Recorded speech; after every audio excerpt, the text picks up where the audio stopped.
Good afternoon, graduates, faculty and staff, family and friends.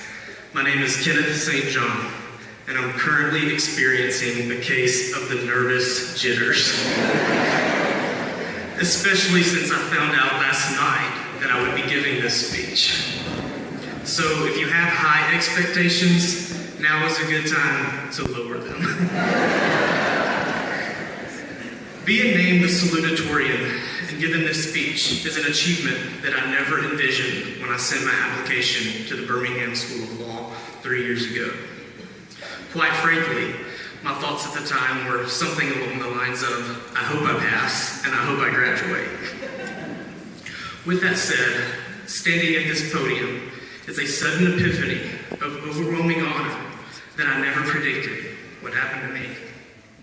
But now that it has, I am very delighted to have the privilege of speaking on behalf of such an amazing group of graduates, and what I think is the future's finest group of lawyers to ever graduate from the Birmingham School of Law, the fantastic class of 2014.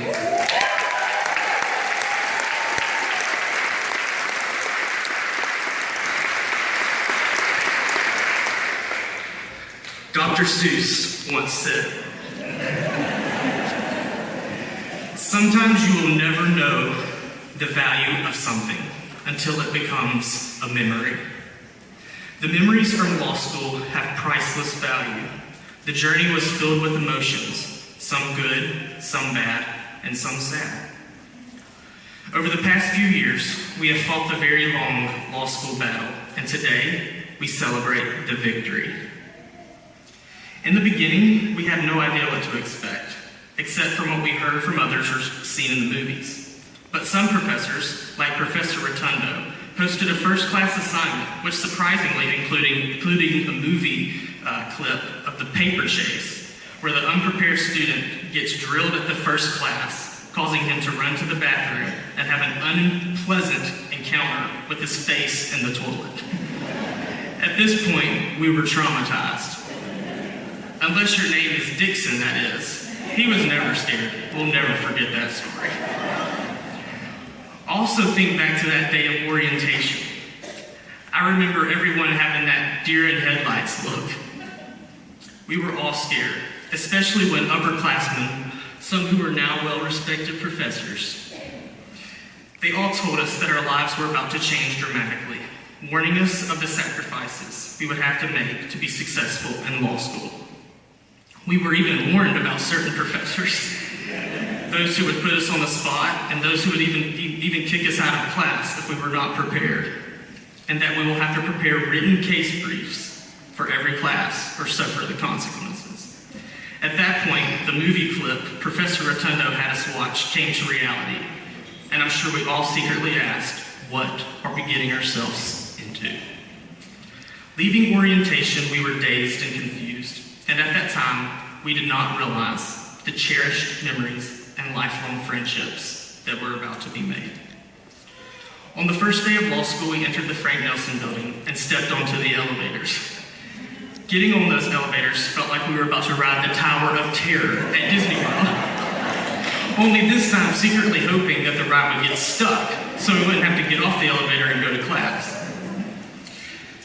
Not too long thereafter, we came to find out more and more about those elevators, some that were never working or not operating. But on the first night, they were working perfectly. How fortunate. But also on that first night, we did not realize that the Frank Nelson building had a creepy staircase that looked like something from the inside of a haunted mansion. At times, climbing those stairs was our only exercise in law school. But on a side note, the majority of us graduating today were privileged to attend the new campus for at least one semester. To those of you who graduated in December who are walking today, I'm sorry you missed out on what I call a 5-star experience. It was like moving from the Tower of Terror to the Hilton. The new school was amazing, but for most of us, the memories lie in the Frank Nelson building, which sometimes provided a leaky roof. Along with that came a saturated floor and sometimes a funky smell. But these things did not define our quality. It is the intellectual student body, the well-respected and experienced faculty and staff, and other remarkable representatives of the school that provide the primary foundation for the Birmingham School of Law. The new structure was only an enhancement. After that first night of law school, it gradually became more and more evident that I attended the most unique law school in the state of Alabama. The class of 2014 is flooded with diversity. Each graduate comes from a different background and culture, representing all walks of life, some even speaking fluently in foreign languages. The class of 14 also brings you a great deal of real-life career experience. The combined experience of our class gave each of us a privilege that students from other law schools do not encounter. If I had gone to a traditional law school, I would have learned from other people like me, straight out of undergrad with minimal work experience. Attending classes where each student brought a different outlook and real-life experience into the classroom enhanced the learning environment and provided each of us, as the motto on the school website states, a unique opportunity. For me, attending law school with such experienced individuals was the backbone to my successful studies. I want to thank each and every graduate for enhancing my education to indescribable levels that I could have not received from anywhere else. And most importantly, I'm thankful for the friendships I have made along the way. Knowing you all is one of the main reasons I always enjoyed coming to class 4 nights a week. And you all are the reason I'm going to miss being a student at the Birmingham School of Law. The class of 2014, you are an inspirational group of people. Over the past few years, I witnessed several of my fellow students come straight from their full-time job. Then, after class, most of those same students would go home to a wife, a husband, or some significant other. Some also had children to provide for. Moreover, some students even had newborn children while we were in law school. Some even drove more than 2 hours to attend class. The funny thing about me standing here giving this speech is that I'm 26 years old. I do not have a full-time job. I am not married. I do not have kids. And I live at home with my wonderful parents. So, spoiler alert, I am not your typical student at the Birmingham School of Law. But for me, this is what made my experience uniquely encouraging. Attending school with motivated individuals who never let challenging obstacles overcome their ability to reach this very day. Knowing you all is truly an honor, and my achievements would have not been possible without each and every one of you. Therefore, as your salutatorian, I salute each of you. Furthermore, I salute everyone present in this facility. The dedication, determination, and sacrifice of everyone made this unique opportunity a reality, not only for me, but for every graduate. To the family and friends, thank you for putting up with our craziness, obsessive-compulsive behavior, and our random nervous breakdowns. Completing law school was a tough task, and we thank you for your support. We are grateful that you are here today, by our sides, not only sharing in our achievements, but contributing to them as well. To the faculty and staff, thank you for your experience and expertise. Without you all, this day would have not been possible. We were so fortunate to have been taught by such outstanding professors, most, if not all, who were also practicing lawyers. Having a practicing lawyer as a professor exposed each of us to the real-life stories that were not only fun and interesting, but made the learning process above par to lengths that cannot be measured.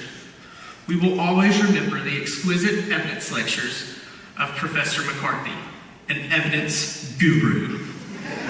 The class of 2014 will strive to be 5-column lawyers, just like you.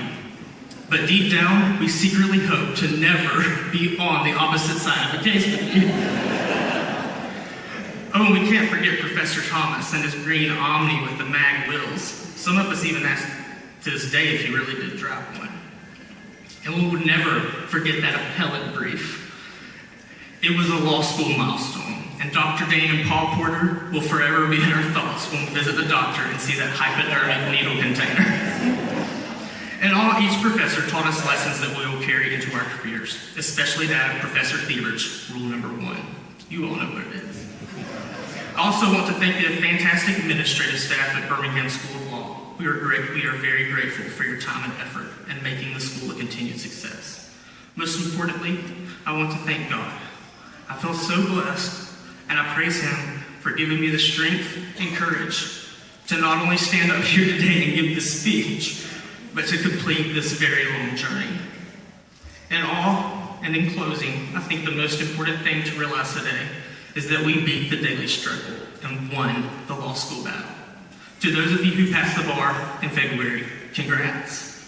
And to those of us taking the bar exam in July, this is war. This is not the time to doubt our abilities. We may have doubted our abilities on that first night we entered the Frank Nelson building. I know I did. But now those fearful moments are a memory. And today, we know we are capable. And if it helps, remember what Abe Lincoln said. The best thing about the future is that it comes only one day at a time. The future holds endless opportunities for each and every one of you. I believe in you, and everyone else in this facility around you believes in you. I wish you all the best. God bless. Congratulations.